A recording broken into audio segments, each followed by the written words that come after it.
अस्सलाम वालेकुम viewers, welcome back. हमेशा की तरह आपको स्क्रीन पे मेरा गूगल, ट्विटर, फेसबुक, यूट्यूब का लिंक नज़र आ रहा होगा और साथ ही साथ मेरी वेबसाइट का एड्रेस भी नज़र आ रहा होगा और मेरी ब्लॉग का एड्रेस भी नज़र आ रहा होगा। वेबसाइट अभी अंडर कंस्ट्रक्शन है, इंशाल्लाह विद इन 2 वीक्स ये कंप्लीट हो जाएगी। ठीक हो गया। माइक्रोसॉफ्ट एक्सेस 2013 की ट्रेनिंग का लेक्चर हम लोग पढ़ रहे हैं, स्टडी कर रहे हैं। हमेशा की तरह इस ट्रेनिंग को भी मैं खुद ही पढ़ा रहा हूँ। आज हम क्यूरीज के ऊपर काम करना सीखेंगे, लेकिन हम क्या देखेंगे, क्यूरीज की जो स्पेशलिटीज़ होती हैं उनको देखेंगे हम लोग। अब से पहले लास्ट जो लेक्चर नंबर 3 था उसमें हमने जितनी भी क्यूरीज को पढ़ा वो सारी की सारी सेलेक्ट क्यूरीज थी। अब हम बात कर रहे हैं एक्शन क्यूरी की। सही है, एक्शन क्यूरीज कह लें जिसमें update, make table, delete, append, cross table और यूनियन वगैरह आता है। ठीक हो गया। ऑलरेडी मैंने यहाँ पे एक्सेस की फ़ाइल को ओपन करके रखा हुआ है ताकि हमारा वक्त बचे। सबसे पहले हम क्या करेंगे, अपडेट वाली क्यूरी को देखेंगे। सही है, उसके लिए हम लोग क्या करते हैं, क्रिएट पे आए, यहाँ से हम आते हैं क्यूरी डिज़ाइन के ऊपर। ठीक है, क्यूरी डिज़ाइन के ऊपर आगे अब मैं यहाँ पे क्या करता हूँ, एम्प्लॉय वाला जो टेबल है मेरा, इसको मैं यहाँ से ऐड कर रहा हूँ। देन मैंने यहाँ से इसको कहा क्लोज। इसको थोड़ा सा एक्सपेंड कर लेता हूँ ताकि आप लोगों को पूरे की पूरी फील्ड नज़र आ जाए। यहाँ पे मैं क्या करता हूँ, फर्स्ट नेम की क्यूरी को डबल क्लिक किया, लास्ट नेम वाले को मैंने डबल क्लिक किया। एक चीज़ मैं और ले लेता हूँ, यहाँ से ये ले लेता हूँ, रिटायरमेंट बेनिफिट। अब मैंने क्या किया है कि 3 फील्ड्स को यहाँ पे ऐड किया है, फर्स्ट नेम, लास्ट नेम और रिटायरमेंट बेनिफिट को। अगर मैं इसको व्यू देखूँ, ठीक है, तो ये मेरे पास कंप्लीट का कंप्लीट इसका व्यू आ रहा है। एक चीज़ और मैं डाल देता हूँ ताकि मैं आप लोगों को बता सकूँ, स्टेटस। ठीक है, स्टेटस को मैं यहाँ से पकड़ के, सॉरी, इसको मैं यहाँ से यूँ ड्रैग करके यहाँ पे ले आता हूँ। ठीक हो गया। अब देखें, अब अपडेट की क्यूरी से मैं क्या करूँगा, ये जो रिटायरमेंट बेनिफिट्स वाले एम्प्लॉइज़ हैं, सही है, इनमें जो फुल टाइम मेरे पास जॉब कर रहे हैं उन सारे के सारों को मैं रिटायरमेंट बेनिफिट्स दे दूंगा। सबसे पहले ये देखें, यहाँ पे मैं अगर लिखूँ फुल टाइम, ठीक है, फुल टाइम,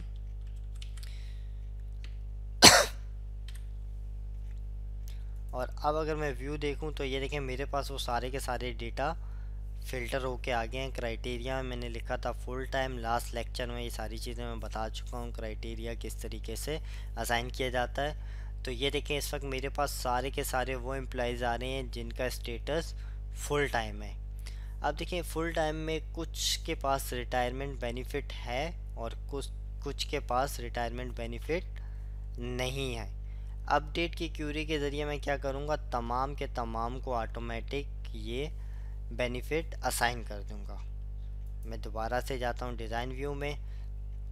अब देखें यहाँ पे मेरे पास सेलेक्ट की क्यूरी जो है वो सिलेक्टेड है। मैं इसको यहाँ से चेंज करता हूँ अपडेट वाले में।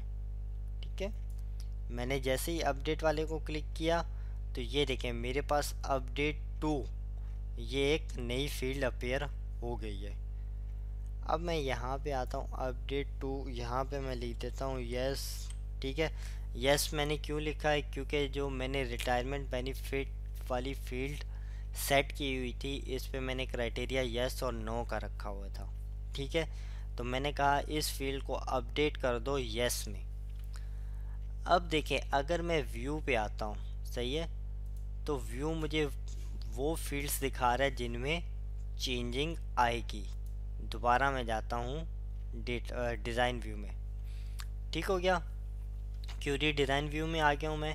अब देखें यहाँ पे मैंने आप लोगों को बताया था लास्ट लेक्चर में कि व्यू और रन जब आप सेलेक्ट क्यूरी के ऊपर काम कर रहे होते हैं तो दोनों सेम ही काम करते हैं, लेकिन यहाँ पे अब हम एक्शन क्यूरी की बात कर रहे हैं, तो एक्शन क्यूरी के ऊपर रन डिफरेंट हो जाएगा। इस क्यूरी को ये क्या करेगा, रन कर देगा, अप्लाई कर देगा।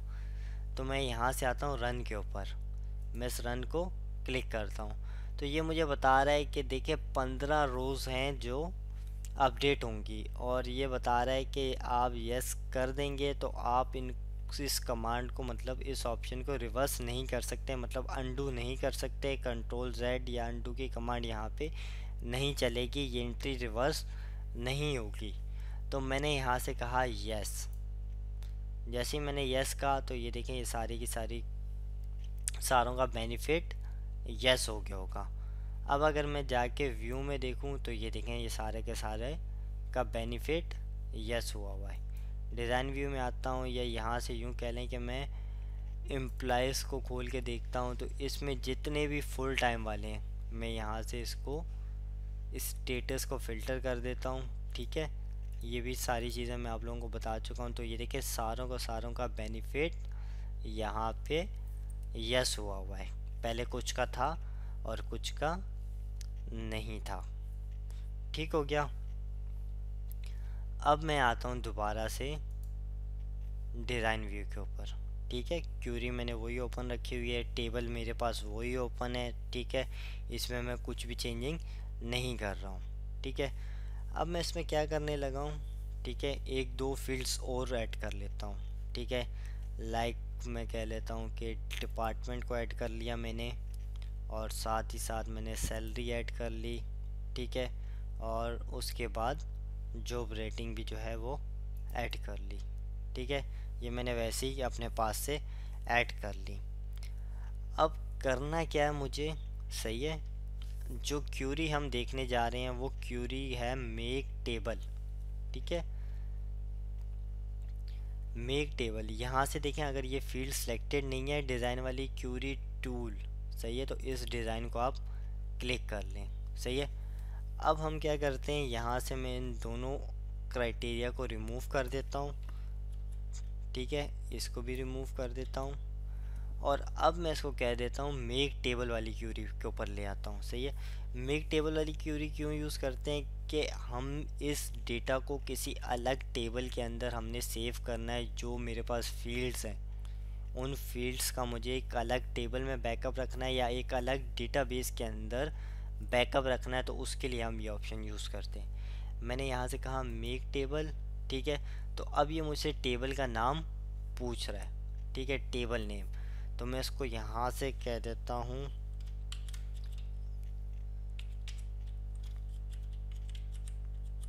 ठीक है, EMP डैश बैकअप मैंने नाम दे दिया, टेम्परेरी नाम है, आप नाम कोई भी दे सकते हैं। ठीक है, उसके बाद मैं यहाँ से इसको कह देता हूँ ओके। ठीक है, करंट डेटाबेस, इसका मतलब ये है कि इसी डेटाबेस के अंदर इसका टेबल बना दिया है। अनदर डेटाबेस करेंगे तो फिर इसको हमें डेटाबेस बतानी पड़ेगी क्या, तो फ़िलहाल हम इसको कहते हैं करंट डेटाबेस और ओके। तो देखें अभी हमें कुछ नज़र नहीं आ रहा है कि क्या हुआ है। ठीक है, तो मैं इस क्यूरी को क्या कर देता हूँ, यहाँ से रन कर देता हूँ। जैसे मैंने रन किया तो ये मुझे बता रहा है कि आप जो हैं 100 के करीब जो रोज़ हैं उनको एक नए टेबल के अंदर ऐड करने जा रहे हैं। ठीक है, तो मैंने यहाँ से कहा यस। ठीक हो गया, तो अब देखें इसने एक नया टेबल मेरे पास यहाँ पे बना दिया होगा। ठीक है, ये देखें यहाँ पे आप लोगों को नज़र आ रहा है EMP डैश बैकअप।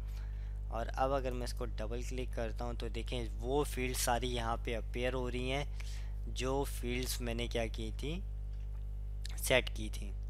ठीक हो गया, अब हम बात करते हैं डिलीट क्यूरी की।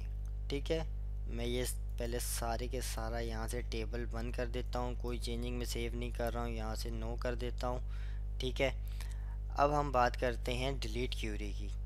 मिसाल के तौर पे मेरे पास यहाँ पे एक ये है टेबल है, सही है, ऑर्डर वाला, इसकी मुझे क्या करनी है, क्यूरी बनानी है लेकिन डिलीट वाली।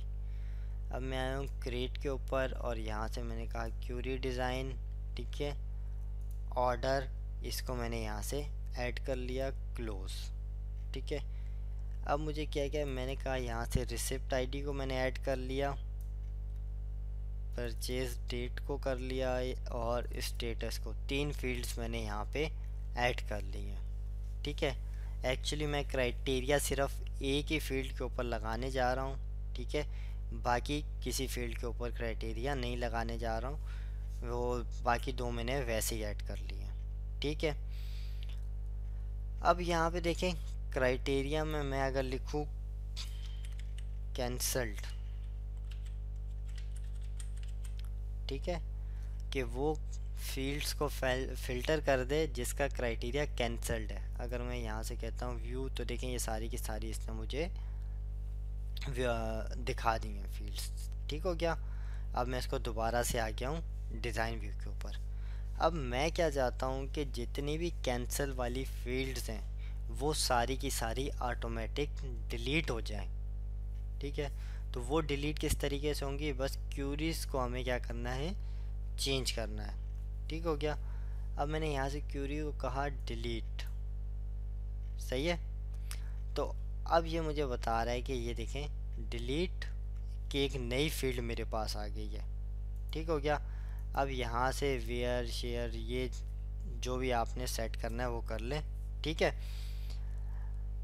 वेयर यहाँ पे मैंने लिखा वेयर, और यहाँ पे कैंसिल आप मल्टीपल क्राइटेरिया यहाँ से दे सकते हो। ठीक है, मैंने यहाँ पे बताया स्टेटस, ऑर्डर, और वेयर में मैंने इसको वेयर ही रखा है, फ्रॉम नहीं रखा मैंने। ठीक है, वेयर जहाँ पे क्या है कैंसल्ड है उन एंट्रीज़ को डिलीट कर दो। आप मल्टीपल क्राइटेरिया सेट करना चाहो तो वो भी कर सकते हो। ठीक है, मल्टीपल क्राइटेरिया कैसे सेट होता है मैंने लेक्चर नंबर 3 में बता दिया था। अब मैं इसको डायरेक्ट यहाँ से करता हूँ रन, और ये मुझे बता रहा है कि 11 जो रोज़ हैं वो डिलीट हो जाएंगी, और ये ऑप्शन जो है आप रिवर्स नहीं कर सकते। तो मैंने यहाँ से कहा यस। अब अगर मैं ऑर्डर वाले टेबल पे जाता हूँ तो देखिए कैंसल्ड वाली जितनी भी एंट्रीज थी वो सारी की सारी ऑटोमेटिकली डिलीट हो चुकी हैं। अब हम बात करते हैं अपेंड की क्यूरी की। अपेंड की क्यूरी क्या होती है, मिसाल के तौर पे ये देखें, ये मेरे पास प्रोडक्ट का टेबल है, इसमें टोटल मेरे पास 25 रिकॉर्ड आ रहे हैं। ठीक हो गया, अब मेरे पास न्यू प्रोडक्ट्स आए हैं। ठीक है, 5 नए प्रोडक्ट्स आए हैं, इनको मुझे क्या करना है, इस प्रोडक्ट के अंदर मर्ज करना है, प्रोडक्ट वाले टेबल के अंदर मर्ज करना है। सम टाइम पे जब भी आपके पास डेटा आता है तो वो एक्सेस के फॉर्मेट में नहीं, ज़्यादातर एक्सेल के फॉर्मेट में या किसी और फॉर्मेट में होता है, तो आपको एक्सेस के अंदर उसको टाइप करने की ज़रूरत नहीं है। ठीक है, आप जस्ट उस टेबल को इंपोर्ट करा लेते हो अपने पास, और उसके बाद अपेंड की क्यूरी यूज़ करके उसको मर्ज करवा लेते हो। ठीक है, किस तरीके से, सबसे पहले मैं यहाँ से ये सारे के सारे टेबल्स को क्लोज़ करता हूँ, क्रिएट पे आया, क्यूरी डिज़ाइन, यहाँ से मैंने कहा न्यू प्रोडक्ट, ऐड, क्लोज।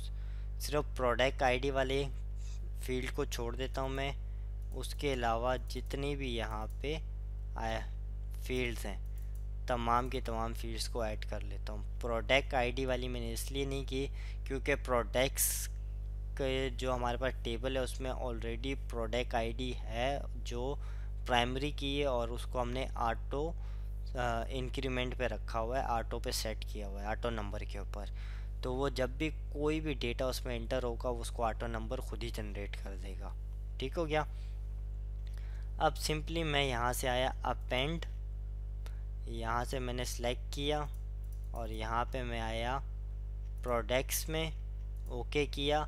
इसने सारी की सारी फील्ड्स को ऑटोमेटिक डिटेक्ट कर लिया क्योंकि दोनों में फील्ड्स सेम थी। अगर कोई फील्ड सेम ना हो तो फिर आपको यहाँ से मैन्युअली सेलेक्ट करना पड़ता है। ठीक हो गया, अब इस क्यूरी को मैं करता हूँ रन। मैं यहाँ से आया रन के ऊपर, मैंने कहा ये बता रहा है कि 5 रोज़ के अंदर चेंजिंग हो जाएंगी और इस कमांड को आप अनडू नहीं कर सकते, रिवर्स नहीं कर सकते। मैंने कहा यस। जैसे मैंने यस कहा तो इसने मुझे एक मैसेज दिया, सही है, append all record in append query, Microsoft Access zero field to null due to conversion failure, कि कन्वर्जन का कोई फेलियर है जिसकी वजह से ये ऐड नहीं कर रहा। क्या आपको इस क्यूरी को रन करना है इस एरर को इग्नोर करके? मैंने यहाँ से कहा यस। ठीक है, अब अगर मैं व्यू के ऊपर आता हूँ, ठीक है, ये मेरे पास देखिए ये 5 के 5 वही टेबल हैं। अब इनको मैं जाके देखता हूँ कि ये मेरे पास यहाँ प्रोडक्ट्स के अंदर ऐड हुए या नहीं हुए। तो ये मेरे पास प्रोडक्ट्स के अंदर ऐड नहीं हुए क्योंकि मेरे पास ये कुछ एरर दे रहा है, ठीक है, जिसकी वजह से ये ऐड नहीं हो पा रहे। ठीक है, बहरहाल प्रोसीजर यही है। ठीक है, मेरे कंप्यूटर पे कोई एरर दे रहा है, एरर किस वजह से दे रहा है ये मुझे डायग्नोस करने में टाइम लग जाएगा। ठीक है, तो मैं इसको अभी डायग्नोस नहीं करने जा रहा हूँ। प्रोसीजर यही है जो मैंने आपको बताया। ठीक है, आप लोग करके देख लीजिएगा। अगर आप लोगों को समझ ना आए या आप लोगों से ना हो तो मुझसे पूछ लीजिएगा, मैं आपको इसको दोबारा से बता दूंगा। ठीक हो गया? अब मैं इसको यहाँ से क्लोज़ कर देता हूँ। ठीक है, सारे के सारा तमाम का तमाम डेटा मैंने क्लोज़ कर दिया। अब मैं बात करता हूँ क्रॉस टैब की। क्रॉस टैब क्या होता है? ठीक है, अब मेरे पास देखें यहाँ पे एम्प्लॉय फ़ोन है। ठीक है, अब एक एम्प्लॉय के पास काफ़ी सारे फ़ोन है। अब मुझे नहीं पता कौन से एम्प्लॉय के पास कौन सा फ़ोन नंबर है, और हर एम्प्लॉय का अगर किसी के पास उसका पर्सनल नंबर है तो वो अलग फील्ड में आ रहा होगा, होम का नंबर है तो वो अलग फील्ड में आ रहा होगा, इस तरीके से अलग अलग फील्ड में आ रहे होंगे। तो क्रॉस टैब के ज़रिए हम उनको क्या कर देंगे, आपस में मर्ज कर लेंगे। किस तरीके से करेंगे अभी देखते हैं। यहाँ से मैं इसको कहता हूँ क्लोज़, और यहाँ से आता हूँ क्रिएट, और यहाँ से मैं आ जाता हूँ क्यूरी डिज़ाइन के ऊपर। यहाँ से मैं एम्प्लॉय और एम्प्लॉय फ़ोन इनको मैं ऐड कर देता हूँ। ठीक हो गया? अब यहाँ पे मैं क्या करता हूँ, फर्स्ट नेम लास्ट नेम। ठीक है, एम्प्लॉय वाले टेबल में से फर्स्ट नेम लास्ट नेम ले लिया मैंने।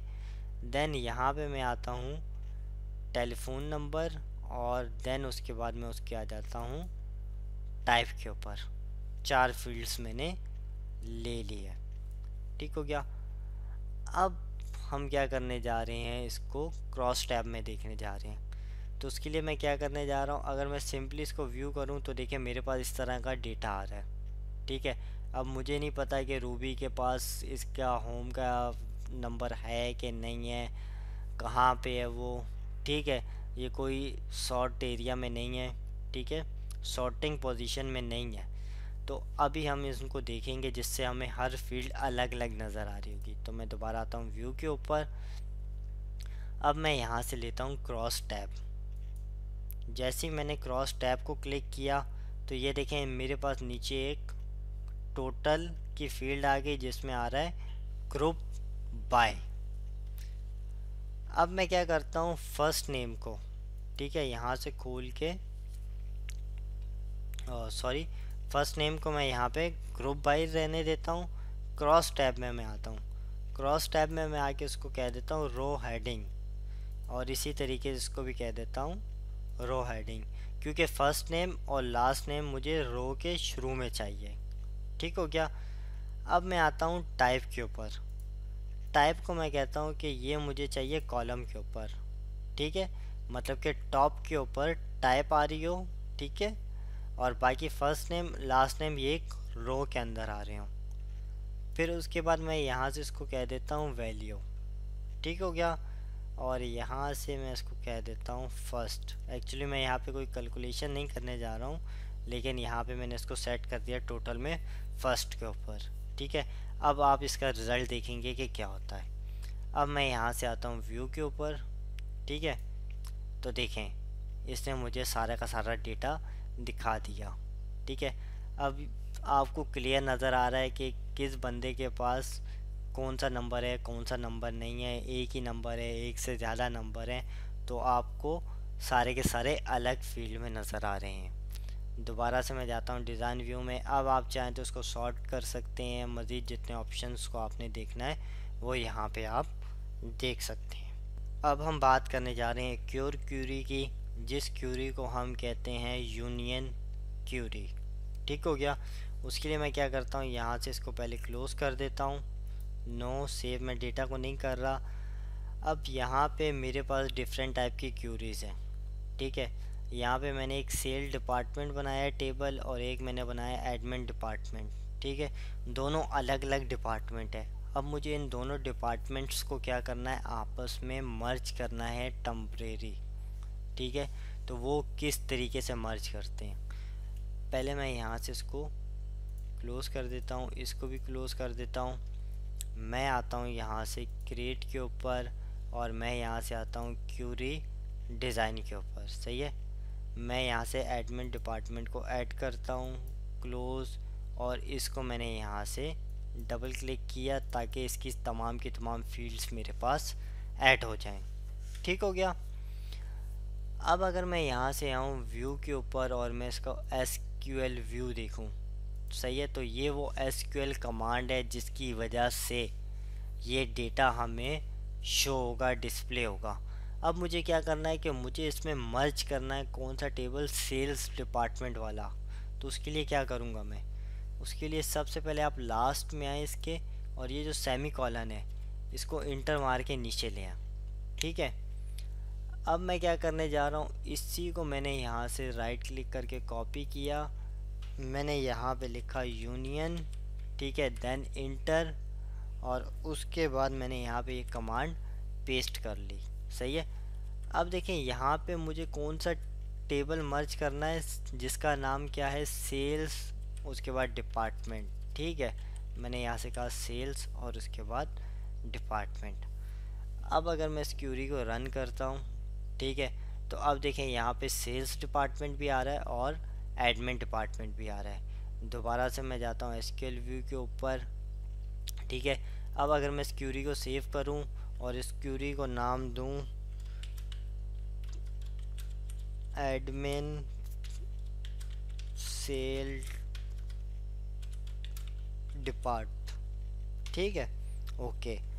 अब अगर आप लोग गौर करें तो यहाँ पे ये निशान आ रहा है, जिसका मतलब क्या है कि ये क्यूरी यूनियन के ज़रिए बनाई गई है। तो होप के आप लोगों को समझ आ गया होगा आज की क्लास में। अब पेंट की क्यूरी को अगेन मैं कह रहा हूँ कि आप लोग चेक कर लीजिएगा, सेम प्रोसेस यही है। ठीक है, मेरे सिस्टम में मुझे डायग्नोज करने में थोड़ा सा टाइम लग जाएगा, तो रिकॉर्डिंग मेरी मे भी रुक जाए, इसलिए कि मैं फिर आज रिकॉर्ड ना कर पाता, इसलिए मैंने उसको रिज़ॉल्व नहीं किया। आप लोग देख लीजिएगा, फिर भी कोई प्रॉब्लम हो तो मुझसे कांटेक्ट कर लीजिएगा। दुआओं में याद रखिएगा। अल्लाह।